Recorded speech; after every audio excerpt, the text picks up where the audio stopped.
trying to put together a little bit of your bio, because you mentioned your dad being baptized as an infant. So I'm assuming that he comes from, because I know Presbyterians are huge within That's Korea. right. But yet you mentioned your home church, which is the Gardena Baptist Church, Valley right? Baptist. Yep. Yeah. And then you mentioned in your bio, though, you said you're ordained in the Vineyard movement. So I'm like, That's okay, that's really three different groups of people. right. Sure. That's right. So I'm looking at that. I'm like, how does that play? Because I think he's fighting with himself. Yeah, that's fair.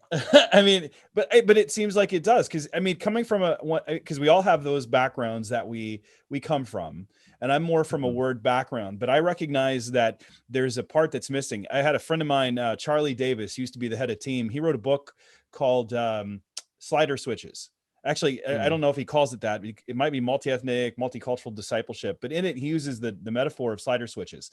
And he says, within a culture, some cultures are high on the experience and low on the knowledge. And he said, you got to turn that up. And every culture has to have their own setting, like singers on a stage. Yep. And I love that. I love that because I think that the gospel confirms something in every culture, and then it challenges something in every culture.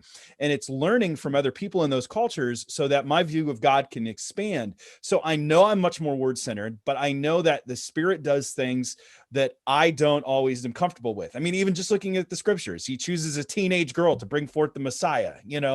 God has a way of operating some outside of my comfort zone. The hard part is when do I say that is out of bounds? I mean, we have the biblical parameters, but sometimes there's the gray areas. And even some of the stuff that you guys wrote in here, I was like, oh no, I don't know where I'm at with that. Like prophetic stuff. And I'm not against it. I'm open to it. But my Baptistic conservative root starts freaking out a little bit, and I get a little bit nervous.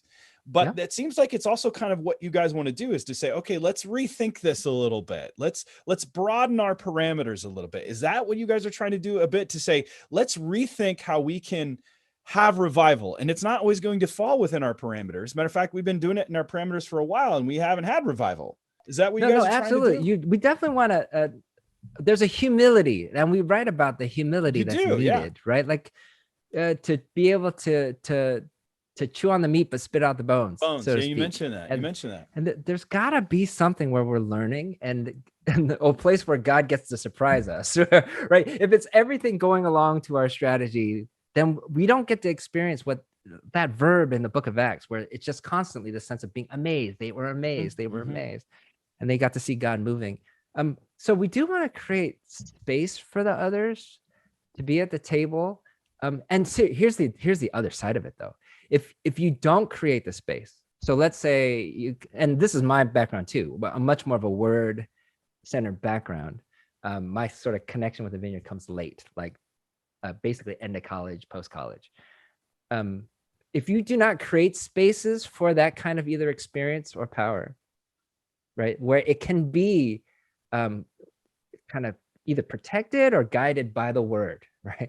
If you don't do it, people are going to seek it somewhere else. And then how well off are they if they seek it somewhere else?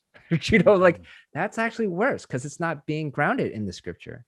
Or if people seek justice and compassion, if you don't do it in your communities, obviously look at our culture, people are going to seek to do it somewhere else.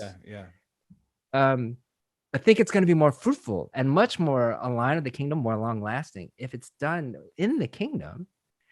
How would you create space for the word to influence that? So there's a danger. Like one way to say it's like, well, it makes me nervous, so I'm not going to deal with it. But what you're doing is, by cutting off that space in your community or the places you lead, it's actually going to squirt out elsewhere. And then you've got another problem. Right. Maybe, and that comes from just, experiencing campus ministry and church ministry. Like, what that's like, those who lead those communities. Like, you don't create spaces for the prayer ministry or that kind of healing ministry. If you don't, then they start going to other ministries to learn about it. Or they'll create issues in your own community. They'll start creating division, saying you don't care about this stuff. And there's a way that these three circles, word, deed, and power, work together and can guide each other to a more holistic view of the mission.